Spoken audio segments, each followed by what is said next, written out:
NDA प्रत्याशी मुजाहिद आलम ने नामांकन पत्र किया दाखिल। भाजपा और जेडीयू के मंत्रियों ने किया जीत का दावा। मुजाहिद आलम ने असदुद्दीन ओवैसी को बताया जुमलेबाज। शनिवार को एनडीए प्रत्याशी मुजाहिद आलम ने नामांकन पर्चा दाखिल किया। इस दौरान बिहार सरकार में अल्पसंख्यक कल्याण मंत्री जमा खान, राजस्व एवं भूमि सुधार मंत्री डॉक्टर दिलीप कुमार जायसवाल सहित सैकड़ों समर्थक मौजूद रहे। गौरतलब हो कि किशनगंज लोकसभा सीट पर आगामी 26 अप्रैल को मतदान होना है, जिसे लेकर जबरदस्त उत्साह जिले के मतदाताओं में देखा जा रहा है।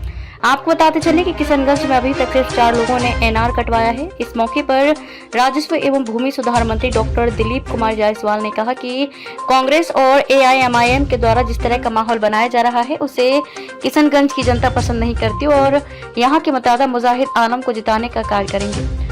जबकि अल्पसंख्यक कल्याण मंत्री जमा खान ने कहा कि सीएम नीतीश कुमार ने अल्पसंख्यक समुदाय के लिए जितना काम किया है उतना कभी नहीं हुआ था और इसका लाभ मिलेगा। नामांकन दाखिल करने के पश्चात जेडीयू नेता मुजाहिद आलम ने कहा कि जनता के सुख दुख में वो हमेशा खड़े रहेंगे और विकास योजनाओं को अमली जामा पहनाने का कार्य उनके द्वारा किया जाएगा।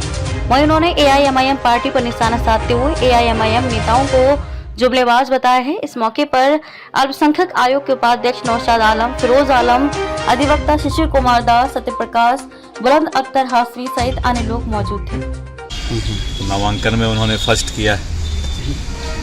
चुनाव का जो माहौल बनाने का प्रयास किशनगंज में किया जा रहा है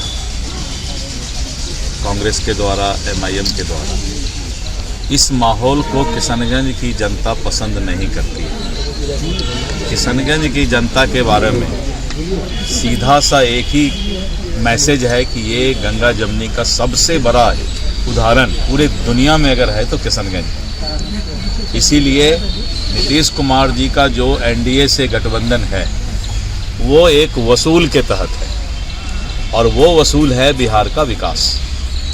नीतीश कुमार जी के नेतृत्व में बिहार आगे बढ़ रहा है, लेकिन एमआईएम और कांग्रेस के पास और कोई हथकंडा नहीं, सिर्फ एक ही हथकंडा है कि किसी तरह से यहाँ के गंगा जमुनी माहौल को खराब किया जाए, हिंदू मुस्लिम को अलग बांटा जाए, नरेंद्र मोदी और नीतीश कुमार के नाम को गलत तरह से उपयोग किया जाए। बंद करे ये सब नाटक। किशनगंज में इस नाटक की आवश्यकता नहीं है, क्योंकि किशनगंज के लोग जानते हैं कि मास्टर मुजाहिद जदयू के और एनडीए के उम्मीदवार हैं और उस नेता के उम्मीदवार हैं जो नेता बिहार के विकास के लिए किसी से समझौता करता है। तो बिहार के विकास के लिए नीतीश कुमार ने एनडीए गठबंधन को चुना है और मास्टर मुजाहिद आने वाले समय में किशनगंज के विकास का इतिहास लिखेंगे, ये मुझे पूरा विश्वास है। और कांग्रेस, मैंने शुरू में भी कहा और अब भी कह रहा हूँ कि कांग्रेस और एमआईएम अंत तक एक ही काम करेगा, वो करेगा कि किसी तरह मुस्लिम वोट को यूनाइट किया जाए। लेकिन किशनगंज के अकलियत भाई, मुसलमान भाई इस बात को जानते हैं कि मास्टर मुजाहिद एक ऐसा शख्सियत है जो इंसानियत और मानवता के नाम पर काम करता है। अगर किसी की मृत्यु विदेश में भी होती है तो उसका लाश मंगवाने का काम एमआईएम या कांग्रेस नहीं करता है, वो मास्टर मुजाहिद सुख या दुख में खड़ा रहता है। आने दीजिए। मीडिया के साथ ही हम छिपा हुआ नहीं है। चुनाव जो जीत रहे हैं, चुनाव जीत रही है और जो हमारे नेता हैं आदित्य कुमार जी, जो उन्होंने बिहार के अंदर काम किया है, समाज के काम किया है और आज जहां हम लोग मौजूद हैं किशनगंज में, यहाँ जो उन्होंने काम किया वो माइनॉरिटी को जो काम किया है शायद कहीं और काम नहीं हुआ होगा।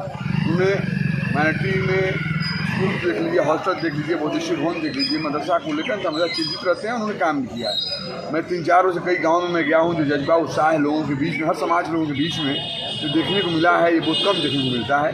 और जो ये कैंडिडेट हमारे हैं मुजाहिद साहब, मास्टर मुजाहिद आलम साहब, निश्चित तौर पर पहले से भी सेवा करते रहे, एमएलए रहे ही हैं, पहले से किशनगंज का सेवा करते रहे हैं। जो सुनने को मिला है आने वाले दिनों में एक तरफा चुनाव हो जाएगा, हम चुनाव जीतेंगे और हमें लगता है कि इस सीमांचल में सबसे ज़्यादा वोट से चुनाव मुजाहिद साहब चुनाव जीतेंगे।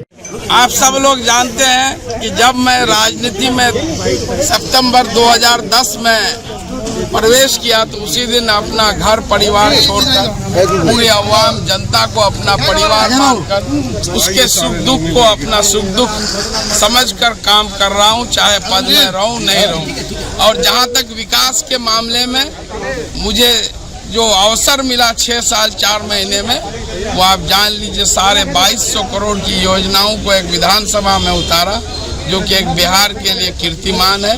अगर मुझे यहाँ की जनता मौका देती है तो किशनगंज जिला विकास की नई ऊंचाइयों तक ले जाना ये मेरा काम होगा, क्योंकि बिहार में एनडीए की सरकार है, केंद्र में एनडीए की सरकार है। जो लंबित बड़ी बड़ी परियोजनाएं हैं उन परियोजनाओं को धरातल पर उतारने के साथ डबल इंजन की सरकार को आपका लाभ मिलेगा? निश्चित रूप से मिलेगा।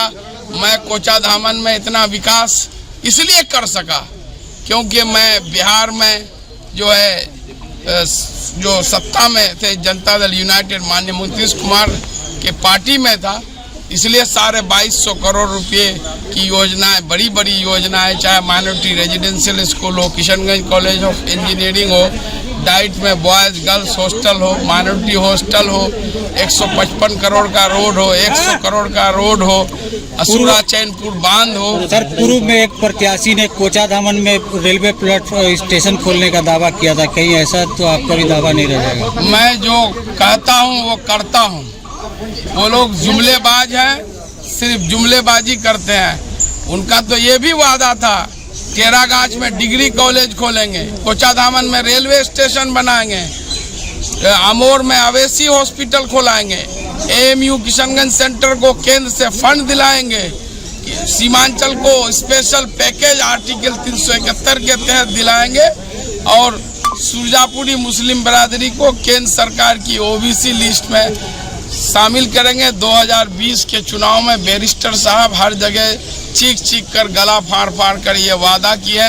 3.5 साल में आपने देख लिया, 5 विधायक जीत भी गए, 4 आदमी उनका छोड़ के चले गए कि ये सब जुमला